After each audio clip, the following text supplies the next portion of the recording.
الحمد للہ وکفا وسلام علی عبادہ الذین اصطفیٰ اما بعد فاعوذ باللہ من الشیطان الرجیم بسم اللہ الرحمن الرحیم۔ سامعین کرام السلام علیکم ورحمۃ اللہ وبرکاتہ۔ آج میں سورہ نساء کی چند آیات مبارکہ پڑھنے کا اور اس کا ترجمہ پیش کرنے کا شرف حاصل کروں گا۔ سورہ نساء مدینہ طیبہ میں نازل ہوئی، اس لیے مدنی ہے۔ اس میں 176 آیات ہیں اور 3035 الفاظ ہیں، 16,000 تقریباً حروف ہیں اور رکوع 34 ہیں۔ غالباً حروف 16,030 ہیں۔ اس صورت میں انسان کی معاشرتی زندگی کے احکامات نازل ہوئے ہیں۔ معاشرہ گھر سے بنتا ہے۔ قرآن عظیم میں فرمایا کہ وَعَاشِرُوهُنَّ بِالْمَعْرُوفِ، تم اپنی ازواج کے ساتھ بھلائی کے ساتھ زندگی گزارو۔ تو زندگی گزارے کا نام معاشرہ ہے، اور اس کو فیملی لائف کے نام سے یاد کیا جاتا ہے ابتداً، اور جب یہی معاشرہ پھیلتا ہے تو قبیلہ بن جاتا ہے، پھر قوم بن جاتا ہے، پھر ملک کے دائرے میں پھیل جاتا ہے۔ تو معاشرہ، سوسائٹی کے احکامات اس میں بتائے گئے ہیں، اس لیے کہ جب انسان اجتماعی زندگی گزارتا ہے، تنہا نہیں بلکہ معاشرے میں رہتا ہے، تو کچھ حقوق ہوتے ہیں انسانوں کے اوپر۔ کچھ حقوق اپنی فیملی کے ہوتے ہیں، کچھ حقوق پڑوسیوں کے ہوتے ہیں، کچھ حقوق ملک کے ہوتے ہیں یا معاشرے کے دوسرے افراد کے ہوتے ہیں۔ چونکہ اسلام ایک منظم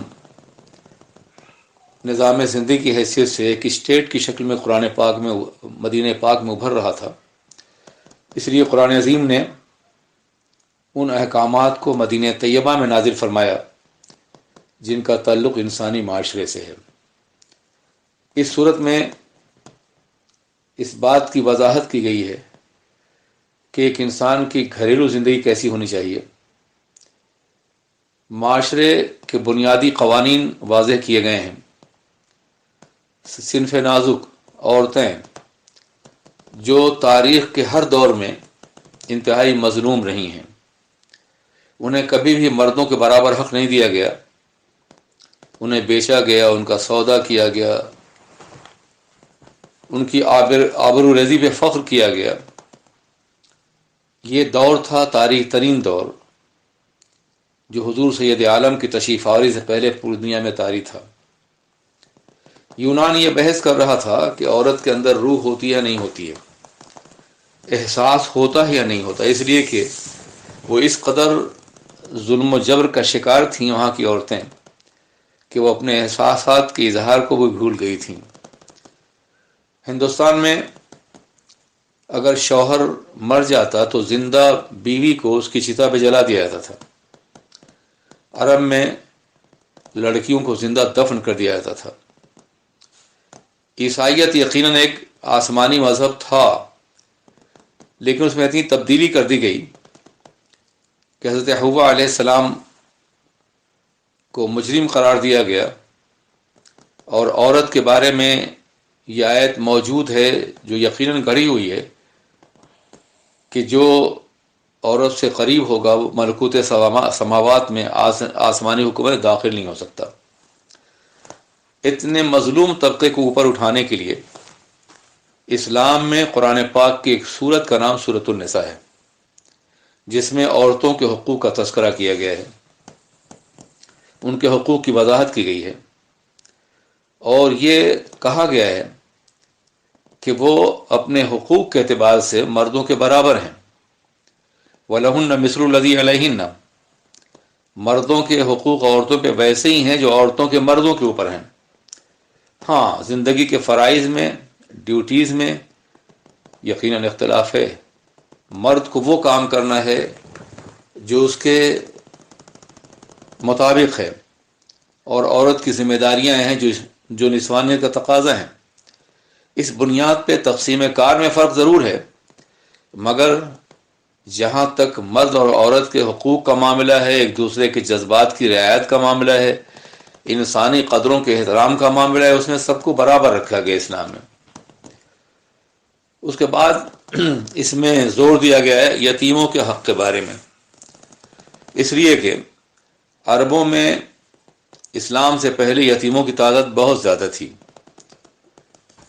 جنگیں ہوتی رہتی تھی قبائل میں، اور جس قبیلے کے مرد مار دیے جاتے تھے ان کی عورتیں غلام بنا لی جاتی تھی، کنیز، اور ان کے بچے جو ہیں وہ بھی یتیم ہوتے تھے اور ان کا کوئی پرسان حال نہیں ہوتا تھا، وہ بھی غلام بنا لیے جاتے تھے. بعض جنگیں تو 100 سال تک چلتی رہی ہیں. ان حالات میں یتیموں کی تعداد بہت زیادہ تھی وہاں، جن کا کوئی پرسان حال نہیں تھا.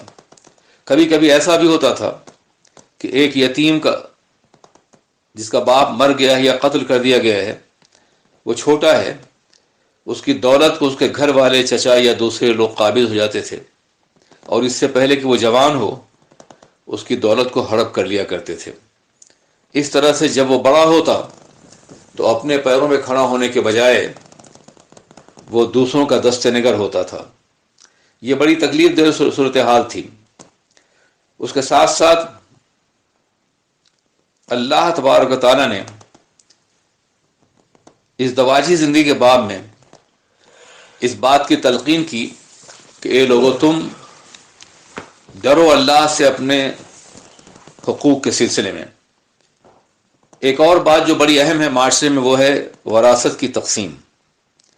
اسلام سے پہلے وراثت کی تقسیم کا کوئی تصور نہیں تھا. باپ مر جاتا تو بڑا بیٹا اس کی جائیداد کا مالک ہو جاتا، اور بقیہ بیٹے اور بیٹیاں جو ہیں اس کی حیثیت غلامانہ کسی ہوتی تھی، وہ بڑے بیٹے کے رحم و کرم پہ ہوتے تھے. یہاں تک کہ بادشاہوں میں بھی تخت و تاج کا مالک وہی ہوتا تھا، چاہے وہ بودا ہو، ناکارہ ہو، جو بڑا ہوتا تھا. اسی طریقے سے زمینداری کے ماحول میں زمیندار کا بڑا بیٹا ہی پوری زمین کا مالک ہوتا تھا، بقیہ دوسرے اس کے دست نگر ہوا کرتے تھے. اسی طریقے سے وراثت میں عورتوں کا کوئی حق نہیں تھا، آج بھی نہیں ہے. آپ دنیا کی متمدن قوموں کو دیکھیے، یورپ میں اگر شوہر مر جائے تو سب کچھ بیوی کا ہوتا ہے، اس کی بیٹی ہے، اس کے دوسرے اعزاء ہیں، ان کا کوئی حق نہیں ہوتا. تو وراثت میں عورتوں کو کوئی حق نہیں ہوتا تھا، وہ ہمیشہ دوسروں کی دست نگر ہوا کرتی تھیں. یہاں تک کہ آج بھی، اب تک ہندوستان میں بھی باپ کی جائیداد میں بیٹی کا کوئی حق نہیں تھا. اب انہوں نے کچھ تبدیلیاں کرنی شروع کی ہیں، اور شاید وہ اسلام کی طرف اس اعتبار سے آ جائیں کہ اسلام نے 1400 سال پہلے سے بیٹی کو حق دیا ہے. اس کی وجہ صرف یہ ہے کہ آج اگر شوہر مر جائے تو بیوی کہاں جائے گی؟ اگر اس کا حق نہیں ہے باپ کی جائیداد میں تو یقیناً اسے لوگوں کے ٹکڑوں میں پلنا پڑے گا، یا دیوداسیاں بن کے کہیں جا کے پناہ لینی پڑے گی، انہیں اپنی عزت نفس کا سودا کرنا پڑے گا. لیکن اسلام تنہا وہ مذہب ہے جس نے انسانی تاریخ میں، ہیومن ہسٹری میں، پہلی بار باپ کی جائیداد میں بیٹی کا حق رکھا ہے. اگر شوہر مر جاتا ہے یا طلاق دے دیتا ہے تو یقیناً باپ کی چھت اور بھائی کا گھر محفوظ ہے اس کے لیے، وہ کہیں اور جانے کی اس کی ضرورت نہیں ہے. جس معاشرے میں ایسا نہیں ہے، اس معاشرے میں طلاق کے بعد بھی مجبور کیا جاتا ہے کہ جس بیوی کو اس نے طلاق دے دیا ہے اس کا خرچ وہ طلاق کے بعد ہی برداشت کرے. یہ کتنی ذلت کی بات ہے کہ جس شوہر نے پیر کی جوتی بنا کر کے اپنی بیوی کو طلاق دے دیا، اسی شوہر کے دروازے پر وہ اپنی زندگی کی بھیک مانگنے کے لیے مجبور کی جاتی ہے. یہ بات اس وقت زیادہ اٹھی تھی جب مسلم پرسنل لا کی تبدیلی کی بات ہوئی تھی، تو میں نے اس وقت بھی کہا تھا کہ وہ بیویاں یا وہ لڑکیاں جن کا کوئی سرپرست نہیں رہ جاتا شادی کے بعد، وہ دان کر دی جاتی ہیں، ان کے لیے تو مجبوری ہے کہ وہ اپنے سابقہ شوہر سے بھیک مانگیں زندگی کی، مگر اسلام نے تو پہلے حقوق عطا فرما دیے ہیں۔ فرض کیجئے کہ شوہر نے طلاق دے دیا اور آپ کہتے ہیں شوہر جب تک وہ مر نہ جائے بیوی اس وقت تک اس کا حق ادا کر یا دوسری شادی نہ کر لے، تو میں یہ کہنا کہ اگر بیٹی مر جائے کسی کی تو پھر وہ کہاں جائے گی؟ اس لیے اسلام نے عورت کو، لڑکی کو باپ کی جائیداد میں اور بیوی کو شوہر کی جائیداد میں باضابطہ حق دیا ہے تاکہ وہ کبھی بھی دوسروں کی دست نگر نہ رہے۔ اسی طریقے سے اور بھی دوسرے احکامات ہیں معاشرتی زندگی کے جن کی بہت تفصیل کے ساتھ اس صورت میں وضاحت کی گئی ہے۔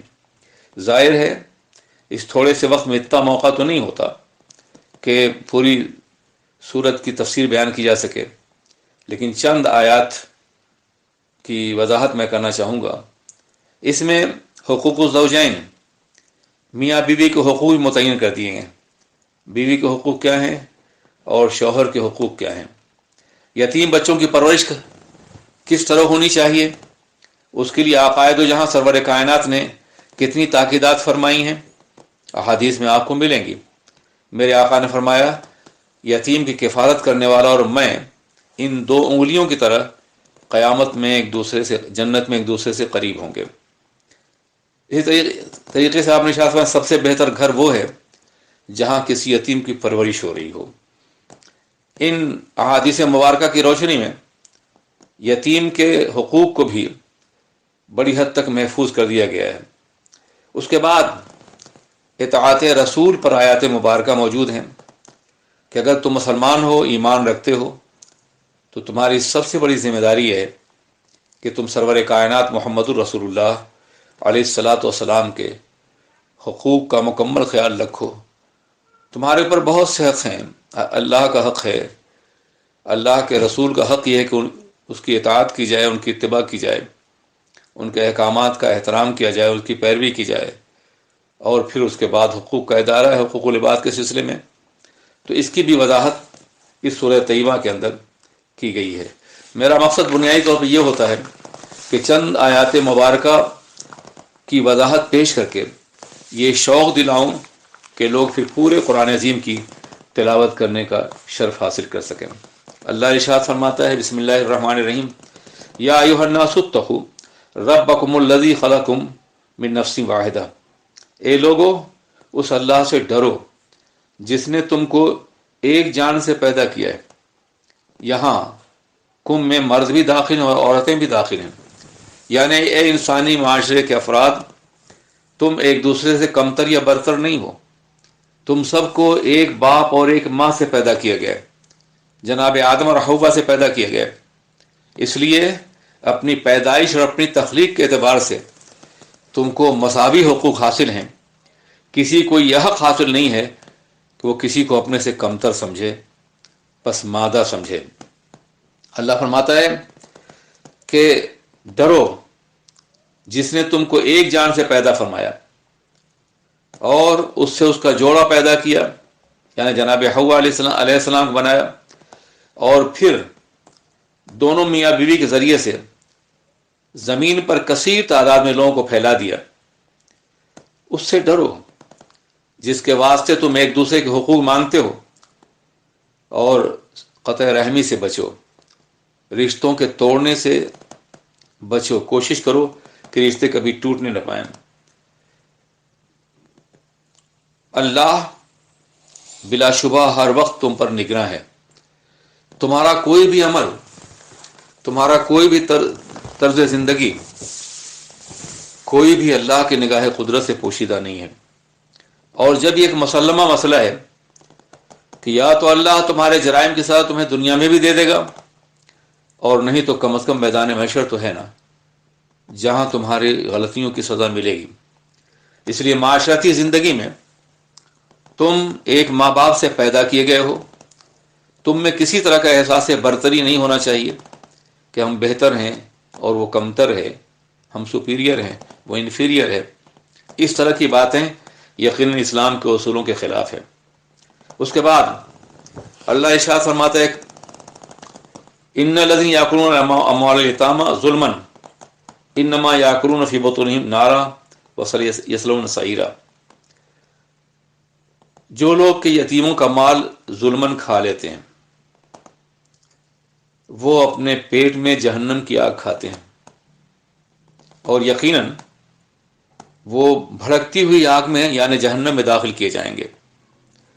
کس قدر احساس دلانے والی آیت کریمہ ہے کہ یتیموں کا مال کھانے والے اپنے پیٹ میں دنیا میں جہنم کی آگ کھاتے ہیں، اور مرنے کے بعد ان کا پورا وجود جہنم کے دہکتے ہوئے شعلوں کے حوالے کر دیا جائے گا۔ آج کسی نہ کسی شکل میں لوگ یتیموں کا مال کھا جاتے ہیں۔ کبھی تو یہ ہوتا ہے کہ اپنے گھر کے جو یتیم ہیں ان کا مال کھا جاتے ہیں، اور کبھی ایسا بھی ہوتا ہے کہ یتیموں کے نام پر چندہ کر کے خود ہڑپ کر جاتے ہیں۔ آج ایسی بہت سی تنظیمیں ہیں جو چندہ کرتی ہیں، اور 80%، 60%، 75% وہ صرف مینجمنٹ میں لے لیتی ہیں انتظام کے حیثیت سے، اور ان یتیموں کو کچھ بھی نہیں پہنچتا، بہت کم پہنچتا ہے جن کے لیے وہ چندہ کرتی ہیں۔ اگر ایسا ہے تو یہ بھی یتیموں کے مال کھانے کے برابر ہی ہے۔ فرمایا تو گیا ہے ان یتیموں کے بارے میں جو مدینہ طیبہ میں یا مکہ مکرمہ یا عربوں موجود تھے، لیکن آج بھی کسی نہ کسی شکل میں اگر یتیموں کا حق مارا جاتا ہے، ان پہ زیادتی کی جاتی ہے، تو انہیں نار سعیر میں داخل کیا، بھڑکتی ہوئی آگ میں ڈالا جائے گا۔ ایک آیت کریمہ میں اللہ ارشاد فرماتا ہے یوصیکم اللہ فی اولادکم للذکر مثل حظ الانثیین، اللہ وصیت فرماتا ہے تمہاری اولاد کے بارے میں تم کو کہ مرد کو عورتوں کے مقابلے میں دوہرا حصہ ملے گا۔ اس آیت کریمہ کو لے کر کے مستشرقین نے بھی اور غیر مسلم قوتوں نے بھی کافی ہنگامہ مچایا ہے کہ یہ دیکھیے کہاں کا انصاف ہے کہ مرد کو دوہرا حصہ دیا جاتا ہے لڑکے کو، اور لڑکی کو آدھا حصہ دیا جاتا ہے، 11 حصہ دیا جاتا ہے۔ یہ تو ظلم ہے۔ حیرت کی بات یہ ہے کہ یہ اعتراض وہ لوگ کرتے ہیں جو اپنی لڑکی کو کچھ نہیں دیتے، جن کے معاشرے میں لڑکی کو جائیداد دینے کا کوئی تصور نہیں ہے۔ وہ لوگ یہ اعتراض کرتے ہیں کہ اسلام نے آدھا حق کیوں دیا ہے۔ اب آئیے میں اس کی تھوڑی سی وضاحت کر دوں تاکہ ذہن صاف ہو جائے۔ انہیں کوئی اعتراض کرنے کا حق نہیں ہے جن کی جائیداد میں قانوناً ان کے مذہب میں بھی اور ان کے قانون میں بھی لڑکے کوئی حق نہیں ہے۔ وہ کم از کم اتنا تو مانے کہ ایک اہرائی حق دیتے ہیں، مگر دیتے تو ہیں، قرآن نے دیا تو ہے۔ اب رہا کہ مرد کو دگنا اور عورت کو اکہرا، لڑکی کو ایک اور لڑکے کو دگنا کیوں دیا جائے گا؟ اس کی وجہ سنیے۔ کسی بھی نظام کو سمجھنے کے لیے اس نظام کے تمام گوشوں کا جائزہ لینا ضروری ہوتا ہے۔ آپ کسی خوبصورت عمارت کی ایک اینٹ نکال کے باہر پھینک دیجئے تو وہ اینٹ بدصورت لگے گی، اس کو عمارت کے اندر فٹ کر دیجئے تو وہی اینٹ حسن کا شاہکار بن جائے گی۔ تو پورے نظام زندگی اور آئلی قانون سے ہٹ کر کے جب یہ دیکھتے ہیں تو انہیں بڑا عجیب لگتا ہے۔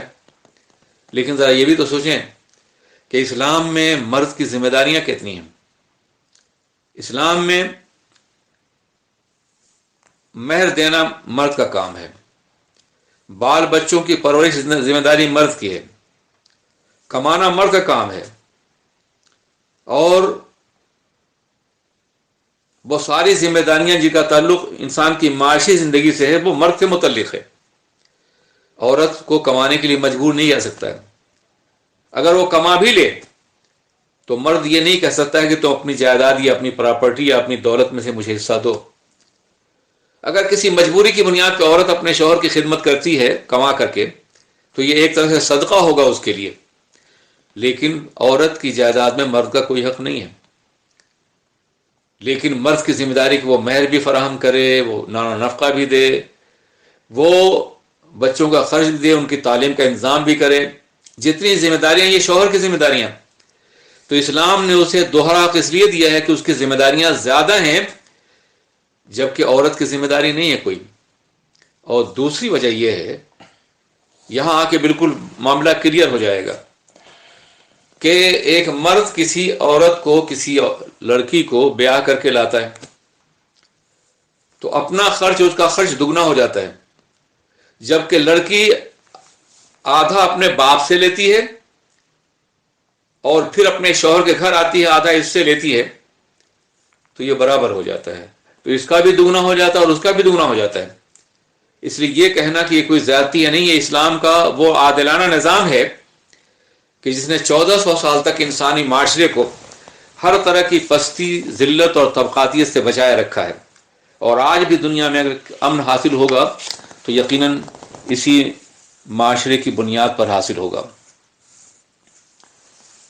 حضرات گرامی، اس طرح کی اور بھی بہت سی آیتیں جو ہماری معاشرتی زندگی سے متعلق ہیں وہ قرآن عظیم کے اندر موجود ہیں. اللہ ارشاد فرماتا ہے کہ اگر کبھی میاں بیوی میں اختلاف ہو تو عورت اور مرد کی طرف سے 2 حکم مقرر کیے جائیں، ایسے 2 افراد مقرر کیے جائیں جو فیصلہ کریں، اور پھر جو وہ فیصلہ کریں اس کو میاں بیوی مان لیں، تاکہ طلاق کی نوبت نہ آئے، جھگڑا نہ ہو، تصادم نہ ہو. یہ ایک مشترکہ معاشرے کا انتہائی حسین قانون ہے. یہی وجہ ہے کہ آپ دیکھیں کہ جب سے یہ معاشرہ بکھرا نہیں تھا، ہمارے بہت سے مسائل کورٹ میں جانے کے بجائے گھر کے بزرگ حل کر دیا کرتے تھے. ان کا اتنا احترام ہوتا تھا کہ بیوی کی طرف سے اگر کوئی بزرگ آ گیا اور شوہر کی طرف سے، اور دونوں نے مل کے دونوں کی باتیں سنی، اگر کسی غلطی تھی اسے تنبیہ کی اور پھر انہیں جمع کر دیا، طلاق سے بچ گئے، مار پیٹ سے بچ گئے، ڈومیسٹک وائلنس سے بچ گئے، اور اگر زیادہ بات بڑھی تو وہ کورٹ میں جانے سے بچ گئے. یہ ساری باتیں اسلامی معاشرے کے حسن پہ دلالت کرتی ہیں. اس کے بعد اللہ ارشاد فرماتا ہے کہ اللہ کی ذات کے ساتھ کسی کو شریک نہ بناؤ. معاشرتی حقوق کے ساتھ ساتھ اگر تم اللہ کی خالص عبادت کرو گے تو تمہاری دین بھی سمجھ جائے گی اور سمجھ جائے گا اور تمہاری دنیا بھی سمجھ جائے گی. لیکن اگر تم اللہ سے بے نیاز ہو کر کے، اس کی عبادت سے بے نیاز ہو کر کے، بغیر خشیت الہی کے تم اپنے طور پر معاشرے میں کوئی کام کرنا چاہتے ہو تو یقیناً تمہیں نقصان ہوگا اور تم کبھی کامیاب نہیں ہوگے. فرمایا گیا کہ اللہ کے ساتھ کسی کو شریک نہ بناؤ اور ماں باپ کے ساتھ حسن سلوک کرو. عجیب بات ہے، قرآن عظیم میں کئی مقامات پر کہیں یہ کہا گیا ہے کہ اللہ کا کسی کو شریک نہ بناؤ، شرک نہ کرو اور ماں باپ سے حسن سلوک کرو. کہیں کہا گیا اللہ کی عبادت کرو، ماں باپ کے ساتھ حسن سلوک کرو. آخر اللہ کے حق کی ادائیگی کے بعد ماں باپ کا تذکرہ بار بار قرآن عظیم نے کیوں کیا؟ اس لیے کہ انسان کو اللہ نے پیدا کیا، لیکن پیدائش کا سبب ماں باپ بنے، اور ماں باپ نے ایک بچے کی پیدائش اور اس کی تربیت میں بے پناہ زحمتیں اٹھائیں. اتنی زحمتیں اٹھائیں کہ انہوں نے اپنی جوانی اور اپنے سارے آرام، اپنی تمام تفریحات قربان کر دی اپنے بچوں کی پرورش کے لیے. خالق تو اللہ ہے، پیدا کرنے والا اللہ ہے، مالک اللہ ہے، لیکن وسیلہ بن گئے ہیں ماں باپ اللہ کی تخلیق کے. اس لیے اللہ نے اپنے حق کے ساتھ ساتھ ماں باپ کے حق کا قرآن پاک میں کئی مقامات پر تذکرہ کیا ہے، تاکہ لوگوں کو معلوم ہو جائے کہ اللہ کا حق سب سے بڑا ہے اور رسول پاک کا حق اللہ کے حق کے ساتھ ہے، اور اس کے بعد کائنات میں اگر کسی کا حق ہے تو ماں باپ کا حق ہے. قرآن عظیم میں ایک دعا تعلیم فرمائی گئی ہے کہ ایک بیٹے کے لیے، بچوں کے لیے ضروری ہے کہ وہ اپنے ماں باپ کے لیے اس طرح دعا کریں، رب ارحمہما کما ربیانی صغیرا. اے اللہ ماں باپ پہ اسی طرح رحم فرما جیسا کہ بچپن میں انہوں نے ہماری پرورش کی تھی. یہ دعا کس طرح سکھائی گئی؟ فرمایا گیا کہ اگر تمہارے ماں باپ میں کوئی ایک یا دونوں بوڑھے ہوں تو خبردار انہیں اف بھی نہ کہو، ان کے سامنے اپنے شانوں کو ہمیشہ جھکائے رکھو. شانوں کو جھکائے رکھنا، کاندھوں کو، یہ آج سے 1400 سال پہلے قرآن میں نازل ہوا. اور آج کا کردار یہ ہے، کیریکٹر یہ کہ اگر کوئی بات کسی سے کہی جائے تو اپنے شانے کو جھٹک کے چلا جاتا ہے. قرآن کہتا ہے اپنے شانوں کو ہمیشہ ماں باپ کے سامنے جھکائے رکھو اور اف بھی نہ کرو ان کے سامنے. اور اس کے ساتھ ساتھ تم یہ دعا کرو کہ اللہ ہمارے ماں باپ پہ اس طرح رحم فرما جیسے بچپن میں انہوں نے ہماری پرورش کی. دعا میں ماں باپ کے سلسلے میں انسان کو بچپنا کیوں یاد دلایا گیا؟ یہ تشبیہ کیوں کرائی گئی کہ تم اپنے بچپنے، تشبیہ کیوں دی کہ اپنے بچپنے کے حوالے سے دعا کرو؟ اس لیے کہ اللہ یہ چاہتا ہے کہ بندے کو احساس دلائے اور محسوس کرائے کہ جب تم چل نہیں سکتے تھے تو انہوں نے چلایا تھا، جب پی نہیں سکتے تو پلایا تھا، جب تم بول نہیں سکتے تھے تو انہوں نے بولنے کا سلیقہ دیا. بچپنے میں احمقانہ باتیں کرتے تو مسکرا دیتے تھے، کبھی تم کو تلخ لہجے میں جواب نہیں دیا انہوں نے. اب اگر وہ بوڑھے ہو جائیں، وہ نہ چل سکے تو چلاؤ، نہ کھا سکے تو کھلاؤ، اور اگر درازی عمر کی بنیاد پر کوئی کلمہ ناپسندہ کہہ دیں تو اسے برداشت کرو پیار کے ذریعے سے. تم غلاظت کرتے تھے اور وہ دھوتے تھے اور ناراض نہیں ہوتے تھے.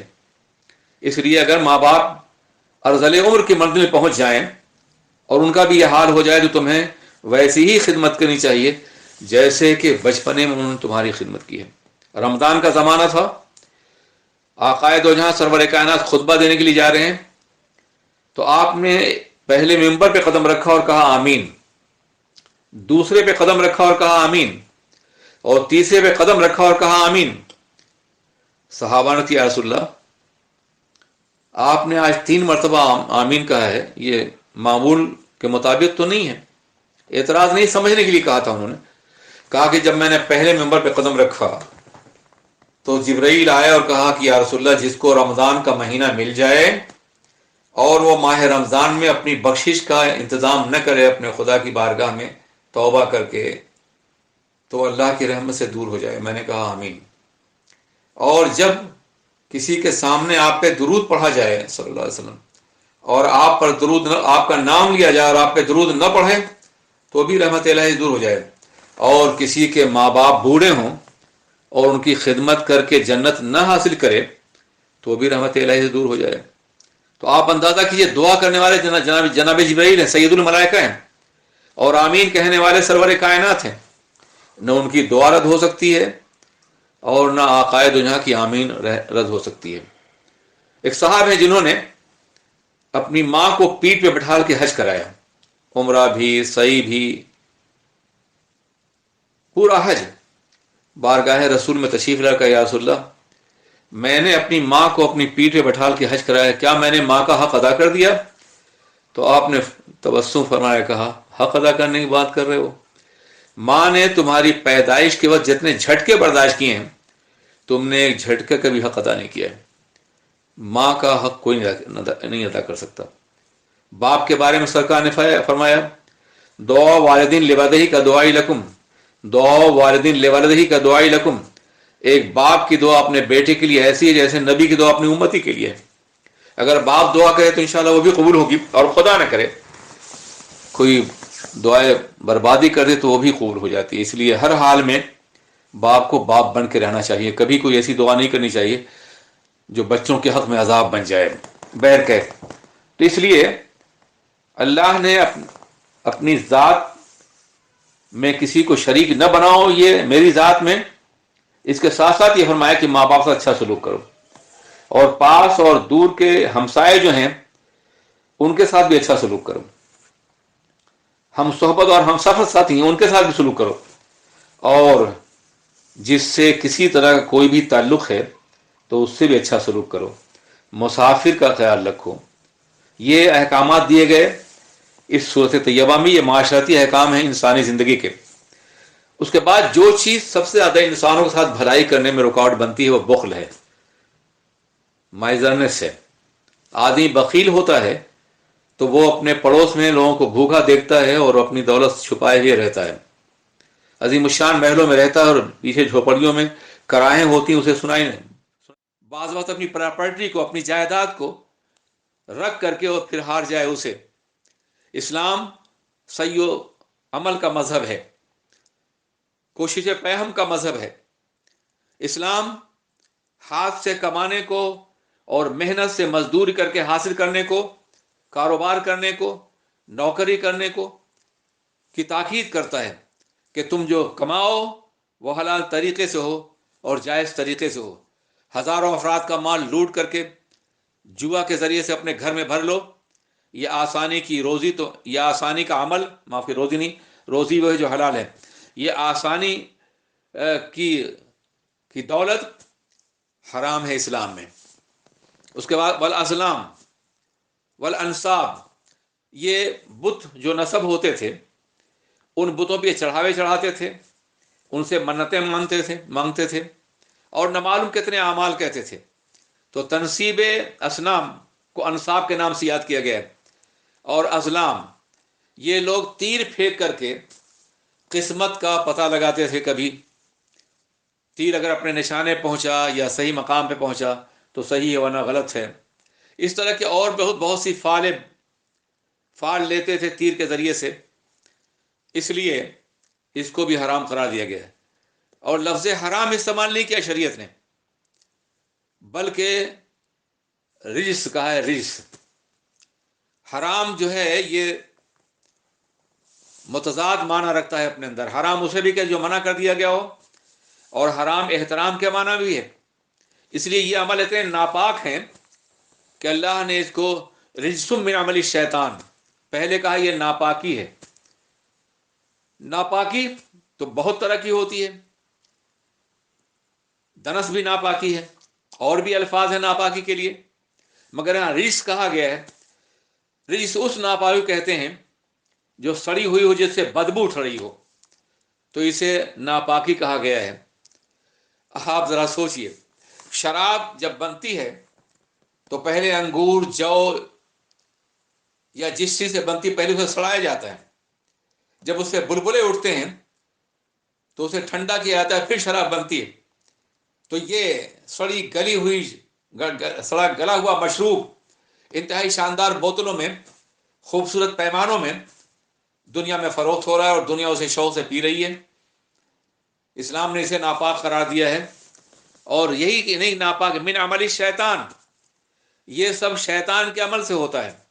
شیطان شراب پینے کی تلقین کرتا ہے، شیطان جوا کھلواتا ہے، شیطان انصاب و ازلام مبتلا کرتا ہے، تاکہ انسان اپنے کو تباہ کر لے، خدا کا باغی بھی ہو جائے، معاشرے کا بھی، اور گھر سے بھی نفرتیں سمیٹے۔ فَاجْتَنِبُوهُ لَعَلَّكُمْ تُفْلِحُونَ، تو اے لوگو اجتناب کرو، بچو ان باتوں سے، شراب سے، جوئے سے، انصاب و ازلام سے، تاکہ تمہیں فلاح مل جائے۔ اس کا مطلب یہ ہے کہ جو مبتلا شراب اور جوا میں ہوگا، انصاب و ازلام میں مبتلا ہوگا، وہ فلاح یافتہ نہیں ہوگا، نجات اس کو نہیں ملے گی۔ اس لیے حصول نجات کے لیے ضروری ہے کہ انسان ان باتوں سے مکمل طور پر پرہیز کرے، اسے حرام تصور کرے۔ اب اللہ وجہ بیان کرتا ہے کہ ہم نے کیوں انہیں حرام قرار دیا ہے، کیوں انہیں ناپاکی قرار دیا ہے۔ اس لیے کہ یہ شیطانی عمل ہے۔ انما یرید الشیطان ان یوقع بینکم العداوۃ والبغضاء، شیطان کا یہ ارادہ ہے، شیطان چاہتا ہے کہ تمہارے درمیان دشمنی اور عداوت پیدا کر دے، تم آپس میں شراب، جوا، ان تمام باتوں مبتلا ہو کر کے آپس میں دشمنی پیدا کرو، ایک دوسرے سے لڑو اور تباہ ہو جاؤ، شراب کے ذریعے سے اور جوئے کے ذریعے سے۔ وَيَصُدَّكُمْ عَنْ ذِكْرِ اللَّهِ، اور سب سے بڑی بات یہ ہے کہ جو شرابی اور جوا کا شکاری ہوگا، جو مبتلا ہوگا، وہ ذکر اللہ نہیں کر سکتا ہے۔ شراب کے نشے میں نماز کے وقت کا اسے احساس نہیں ہوگا، پہلے اس کا ذکر ہو چکا ہے۔ اسی طرح سے جوئے کے عالم میں اتنا منہمک ہوگا کہ نہ اسے نماز کا احساس ہوگا، نہ عبادت اور طاعت کا احساس ہوگا۔ اس لیے جوا بھی حرام قرار دیے گئے۔ ساری برائیوں کے ساتھ ساتھ ایک بڑی برائی یہ بھی ہے کہ یہ چیزیں تم کو اللہ کے ذکر سے اور نماز سے روک دیتی ہیں۔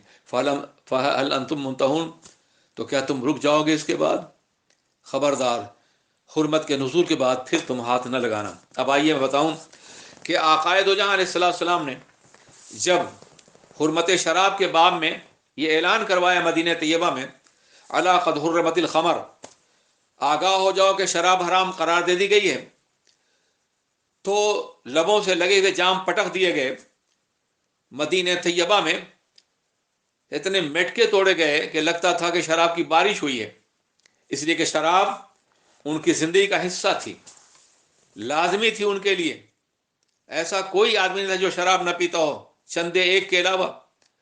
اس لیے اور اس کے بعد آج تک کسی سنسیئر اور سنجیدہ مسلمان نے شراب کی طرف ہاتھ بڑھانے کی کوشش نہیں کی۔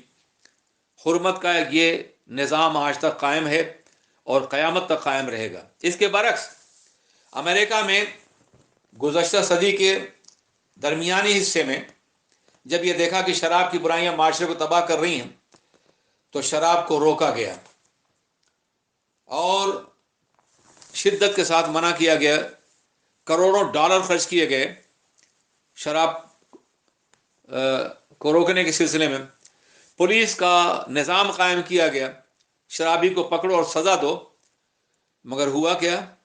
جب شراب پہ پابندی لگائی گئی تھی تو 400 شراب کی بھٹیاں تھیں وہاں جہاں شراب بنتی تھی، اور جب 30 سال کے بعد غالباً دوبارہ جائزہ لیا گیا تو 60,000 بھٹیاں پورے امریکہ موجود تھیں جہاں چوری شراب بن رہی تھی۔ روکا گیا اور پھر انہیں الاؤ کر دیا گیا۔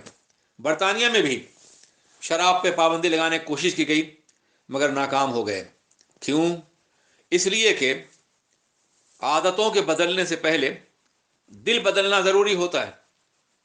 کون نہیں جانتا ہے کہ شراب بری بات ہے، بری چیز ہے؟ کون نہیں جانتا ہے کہ زنا بری چیز ہے؟ لیکن اس کے باوجود لوگ شراب پیتے ہیں، اس لیے کہ دل نہیں بدلتا۔ دماغ جانتا ہے یہ برا ہے، یہ عمل برا ہے، لیکن دل نہیں مانتا۔ اور اسلام براہ راست دل کی اصلاح کرتا ہے، پہلے دل کو بدل دیتا ہے، اور جب دل بدل جاتا ہے تو پھر دنیا کی کوئی طاقت اسے گناہ کی طرف مائل نہیں کر سکتی۔ آقائے دو جہاں نے پہلے تربیت کا نظام قائم کیا، اور جب وہ مقام آیا کہ دلوں کی صفائی ہو گئی اور قلوب مائل اللہ ہو گئے، تو شراب کو حرام قرار دے دیا گیا، اور آج تک حرام ہے اور قیامت تک حرام رہے گی۔ کبھی ایسا نہیں ہو سکتا کہ دوبارہ اس کی حلت کا کوئی فیصلہ کیا جائے۔ اللہ ارشاد فرماتا ہے وَأَطِیعُوا اللَّهَ وَأَطِیعُوا الرَّسُولَ وَاحْذَرُوا، اللہ کی اطاعت کرو، اللہ کے رسول کی اطاعت کرو اور پرہیز کرو۔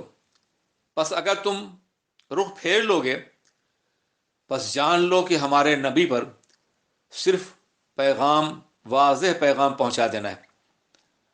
انہوں نے پیغام پہنچا دیا، اب تم نے تسلیم نہیں کیا تو سزا دینا اللہ کا کام ہے۔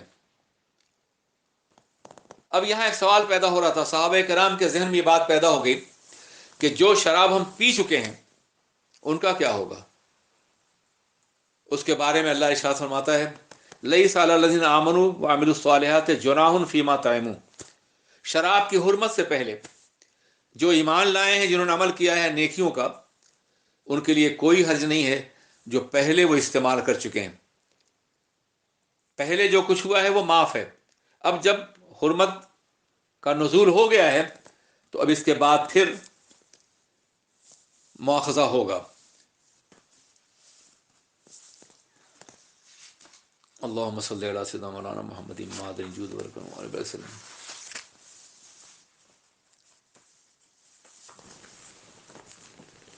حضرات، اس سورت کا نام سورہ مائدہ ہے۔ مائدہ کے معنی دسترخوان کے ہوتے ہیں جس پہ کھانا کھایا جاتا ہے۔ اس سورت کا نام سورہ مائدہ کیوں ہے؟ اس سے متعلق ایک بڑا اہم واقعہ ہے۔ حواری جو حضرت عیسیٰ علیہ السلام کے صحابی تھے، جو ان پر ایمان لائے تھے، جب اللہ نے حواریین کو حکم دیا کہ وہ ایمان لائیں ہمارے رسول پر، تو انہوں نے اقرار کیا آمنا واشہد بأننا مسلمون، ہم ایمان لائے اور گواہ ہو کہ ہم بلا شبہ اسلام لانے والوں میں ہیں۔ جب اسلام لے آئے تو انہوں نے حضرت عیسیٰ علیہ السلام سے ایک بات کہی کہ آپ اللہ سے دعا کیجئے کہ اللہ ہمارے اوپر آسمان سے دسترخوان نازل کرے جس میں نعمتیں چنی ہوئی ہوں۔ اللہ فرما رہا ہے کہ وَإِذْ قَالَ الْحَوَارِيُّونَ يَا عِيسَى ابْنَ مَرْيَمَ، اور جب حواریوں نے یہ کہا کہ اے عیسیٰ ابن مریم، یہ انداز ہے ان کا اپنے نبی کے نام لینے کا۔ یاد رکھیے کہ مسلمانوں کو یہ الاؤ نہیں کیا گیا ہے کہ سرور کائنات کا نام عام انسانوں کی طرف سے لیں یا محمد نہیں کہہ سکتے، حالانکہ محمد نام تو خود ہی بڑا عظیم ہے۔